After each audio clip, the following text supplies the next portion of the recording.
Kidlat News Updates. Mga balita ngayon, grade 3 student patay ng pagtatagain sa Laguna. Suspect na kaanak nito arestado. Pananatili ng aktivistang si Chantal Anicoche sa military camp, inalmahan ng human rights group. Posibleng malawakang paglikas habang umiigting ang aktibidad ng Mayon Volcano, pinaghahandaan ng Albay. Ako po si Cesar Soriano para ihatid ang nangungunang mga balita sa buong kapuluan ngayon. Hawak na ng San Pablo City Police Station ang itinuturing na person of interest matapos itong ituro ng ilang saksi sa brutal na pagpaslang sa isang 8 taong gulang na grade 3 student na natagpo ang patay sa isang liblib na lugar sa Barangay Santiago 2, San Pablo City, Laguna noong Biyernes, Enero 9. Ang biktima na kinilalang si Gianni Rick Nordero ay natagpo ang duguan malapit sa isang kuweba matapos umanong pagtatagai. Batay sa paunang investigasyon, bandang alas 6 ng umaga ay naghahanda na ang bata upang pumasok sa paaralan nang siya ay biglang mawala. Ilang oras na hinanap ng pamilya ang biktima bago matagpuan ang kanyang bangkay. Pinsang buo ng sospek ang ama ng biktima. Isa sa mga sinisilip na motibo ng pulisya ay away bata dahil umano'y madalas magkaalitan ng apo ng sospek at ang biktima. Mariin namang itinanggi ng sospek ang akusasyon. Pinabulaanan ng Armed Forces of the Philippines o AFP ang alegasyon ng mga human rights group na iligal na ikinulong sa kampo ng militar ang Filipina-American activist na si Chantal Anicoche.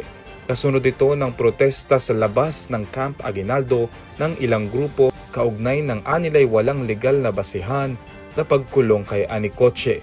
Giit ng Migrante International, 2 beses umanong sinubukan ng kanilang grupo at mga abogado ang pagbisita kay Anicoche sa Camp Kapinpin sa Tanay Rizal, ngunit hindi sila pinayagang makapasok. Ngunit depensa ng 2nd Infantry Division, voluntaryong nagdesisyon si Anicoche na mamalagi sa kampo upang matugunan ang kanyang medical needs at pumirma ng dokumentong nagsasaad nito sa harap ng isang independent third-party lawyer. Ibinahagi rin ng 2ID kahapon ang larawan ni Anicoche kasama ang ilang babaeng sundalo na nagpapahiwatig na nasa maayos itong kalagaya.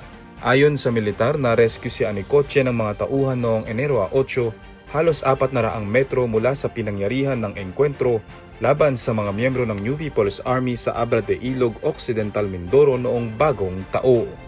Naghahanda ang Albay Public Safety and Emergency Management Office sa posibleng paglikas ng halos 80,000 residente mula sa 50 barangay sa 9 na bayan at lungsod sakaling itaas sa Alert Level 4 ang Mayon Volcano.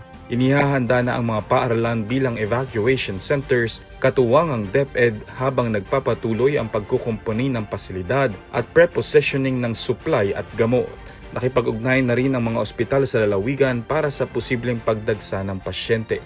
Ayon sa FIVOX, naitala ang daan-daang rockfall at pyroclastic density currents kasabay ng tuloy-tuloy na volcanic tremor at pagbuga ng abo. Batay sa tala ng NDRRMC, mahigit 4,100 na katao na ang apektado habang patuloy ang koordinasyon ng APSEMO at Philippine Army sa ilalim ng Alert Level 3. Para sa Kidlat News Channel, ako si Renzel Lenon, nag-uula.